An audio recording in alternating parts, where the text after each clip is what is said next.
Vernacular press act Lord Lincoln ने लाया था 1878 ईस्वी में। तो किस गवर्नर ने वर्नाक्यूलर प्रेस 1878 लागू किया? तो लॉर्ड लिंकन ने लागू किया।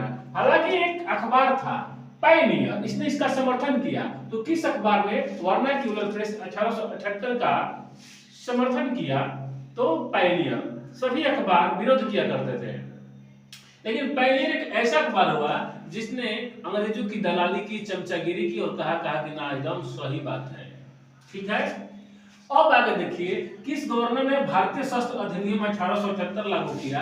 तो लॉर्ड लिंकन। यानी कि आपको हथियार रखना है तो आपको लाइसेंस लेना पड़ेगा अंग्रेजी सरकार से। ये बात 1878 के शस्त्र अधिनियम में कहा गया। ठीक है, नोट लिखा गया कि लॉर्ड लिंकन ने सिविल सेवा परीक्षा में शामिल होने के लिए जो उम्र 21 वर्ष थी उसको घटाकर 19 वर्ष कर देता है।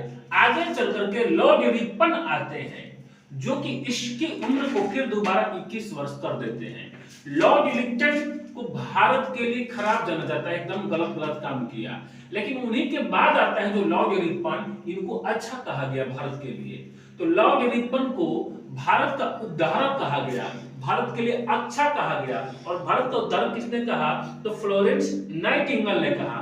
लॉर्ड रिपन का कार्यकाल 1880 से लेकर 1884 ईस्वी में रहता है। लॉर्ड रिपन ने सबसे पहले क्या किया कि गद्दी पर बैठते ही, भारत का गवर्नर पर बैठते ही इसने क्या किया कि वर्नाक्यूलर प्रेस एक्ट जो 1878 ईस्वी का था इसको हटा दिया, रद्द कर दिया, कैंसिल कर दिया। और किसके कहने पर, परामर्श पर? तो उस समय ब्रिटेन के प्रधानमंत्री ग्लैडस्टोन थे, उन्हीं के कहने पर इसने हटा दिया। तो यहाँ पर लिखा गया है कि वर्नाक्यूलर प्रेस 1878 को किसने हटाया? तो लॉर्ड रिपन ने, और ब्रिटेन के प्रधानमंत्री ग्लैडस्टोन के परामर्श से हटा दिया। भारत में स्थानीय स्वशासन का जनक किसे कहा जाता है? तो लॉर्ड रिपन को कहा जाता है। स्थानीय स्वशासन के मतलब जैसे नगरपालिका, ये लोकल गवर्नमेंट हो गया, पंचायती राज ये लोकल गवर्नमेंट हो गया, इसको सबसे पहले लॉर्ड रिपन ने लाया। इसीलिए लॉर्ड रिपन को भारत में स्थानीय स्वशासन का जनक कहा जाता है। और इसके लिए उसने 1882 ईस्वी में कानून भी बनाया था। अब आगे हम लोग देखते हैं। देखिए यहाँ पर कहा गया कि किस गवर्नर के समय में सर्वप्रथम नियमित जनगणना कराई गई? तो लॉर्ड रिपन के समय में कराया गया 1881 ईस्वी में। देखिए प्रश्न दो तरीका से पूछता है कि किस गवर्नर के समय में भारत में सबसे पहले जनगणना कराया गया? तो लॉर्ड मेयो के कार्यकाल में जनगणना कराया गया। लेकिन वो 1872 में करा दिया गया था, लेकिन वो अनियमित नहीं था, बस एक बार करा के छोड़ दिया गया। लेकिन लॉर्ड रिपन अपने गद्दी पर बैठता है और क्या करता है कि यह नियमित यानी कि रेगुलर जनगणना, रेगुलर का मतलब प्रत्येक 10 वर्ष पर जनगणना होना चाहिए। जैसे अभी है तो प्रदेश 2011 में हुआ था, 2021 में भी होना चाहिए, लेकिन रिपोर्ट अभी तक मिला नहीं है। तो किस गवर्नर के समय में सर्वप्रथम नियमित जनगणना कराएगी? तो लॉर्ड रिपन के कार्यकाल में 1881 में।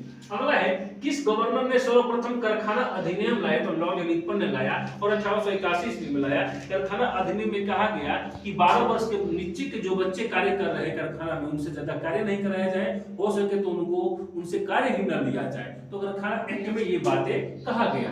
अब देखिए कि किस गवर्नर के समय में श्वेत विद्रोह हुआ? तो लॉर्ड रिपन के समय में ही श्वेत विद्रोह हुआ। श्वेत विद्रोह क्या हुआ था? तो एक अंग्रेजों ने विधेयक लाया था, इलबर्ट विधेयक, जिसके विरोध अंग्रेजों ने किया। चूंकि अंग्रेज श्वेत थे, उज्जर थे, दबा दबा गोर थे, दूध लेखा, इसीलिए उन लोगों को कहा गया श्वेत विद्रोह। इस विद्रोह को कहा गया श्वेत विद्रोह, जो कि लॉर्ड रिपन के समय में हुआ। देखिए किसने लॉर्ड रिपन को भारत का उद्धारक कहा? तो फ्लोरेंस नाइटिंगेल ने। क्यों? क्योंकि भारत के लिए बढ़िया काम किया था, इसीलिए उदाहरण कहा। एक नोट लिखा गया कि 1881 के जनगणना में, जो 1881 में नियमित जनगणना हुआ, हैदराबाद एवं राजपूतानों को उसमें नहीं जोड़ा गया था। क्यों? क्योंकि वो लोग अपना साथ नहीं दिए थे।